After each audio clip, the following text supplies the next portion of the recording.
everyone, this is Vidisha and I'm a home baker based in Mira road.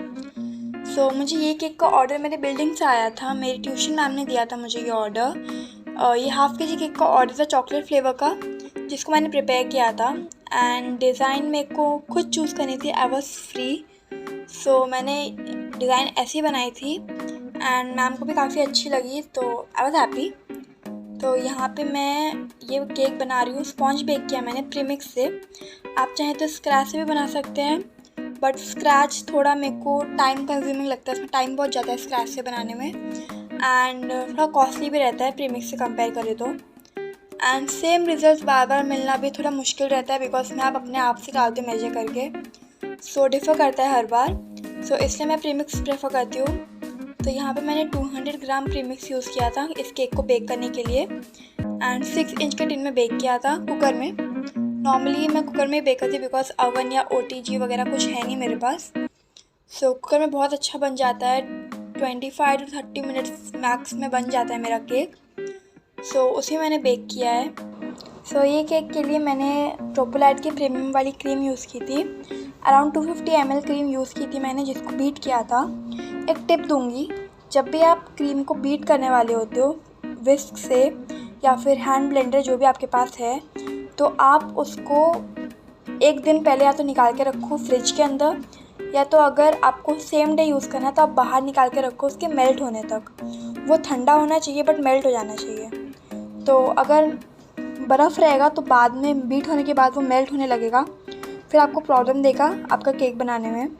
आप पहले cream को बाहर निकाल के रख दो, थोड़ा वो मेल्ट हो जाए, उसके बाद आप यूज़ करो। यहाँ पे मैंने मेरे केक के 3 लेयर्स कट किए थे। तो जो बीच का लेयर था उसको मैंने सबसे नीचे रखा था। जो टॉप लेयर था उसको मैंने पलट के यहाँ बीच में रखा था, ताकि लेयर्स बराबर रहें, ऊपर नीचे ना होए। एंड जो सबसे नीचे का लेयर था उसको सबसे टॉप पे रखा था, उसको भी पलट के रखा था। तो मेरा एकदम अच्छा सा परफेक्ट शेप आ गया था केक का। नॉर्मली मैं यही मेथड यूज़ करती हूँ, मिडिल, टॉप एंड बॉटम, ये मेरा लेयर्स का लेवल जाता है।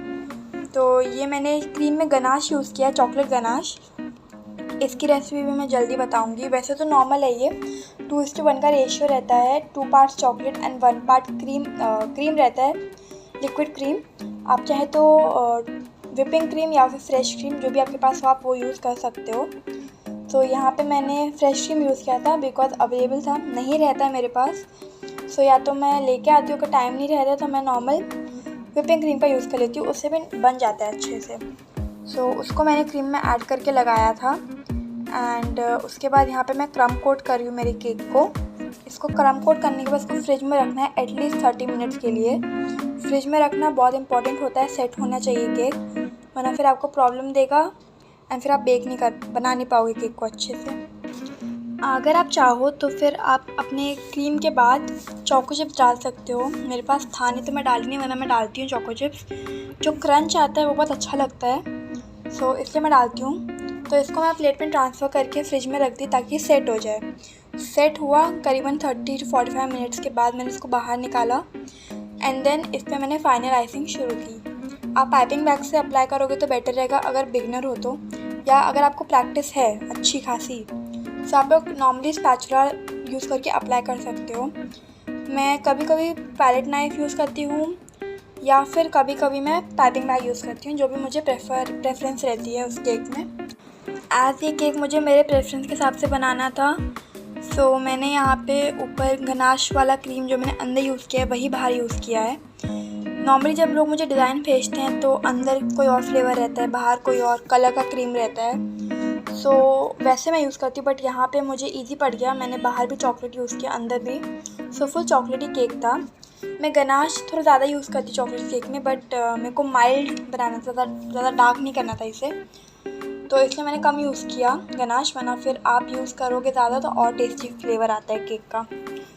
इसको अच्छी सी आइसिंग देने के लिए मैं यूजुअली स्क्रैपर का यूज़ करती हूँ। स्क्रैपर नहीं है तो फिर आप या तो जो कार्ड्स आते हैं प्लेइंग कार्ड्स प्लास्टिक वाले, आप उसका यूज़ कर सकते हो क्लीन करके अच्छे से, या तो फिर आप नॉर्मल जो आप ये पैलेट नाइफ़ है उसका भी यूज़ कर सकते हो। इसके टॉप को मैं ऐसे क्लियर नहीं कर रही हूँ बिकॉज ऊपर से गनाश जाने वाला है डेकोरेशन के लिए, तो करके फ़ायदा नहीं है, राइट। इसलिए मैंने इसको क्लियर नहीं किया ऊपर से।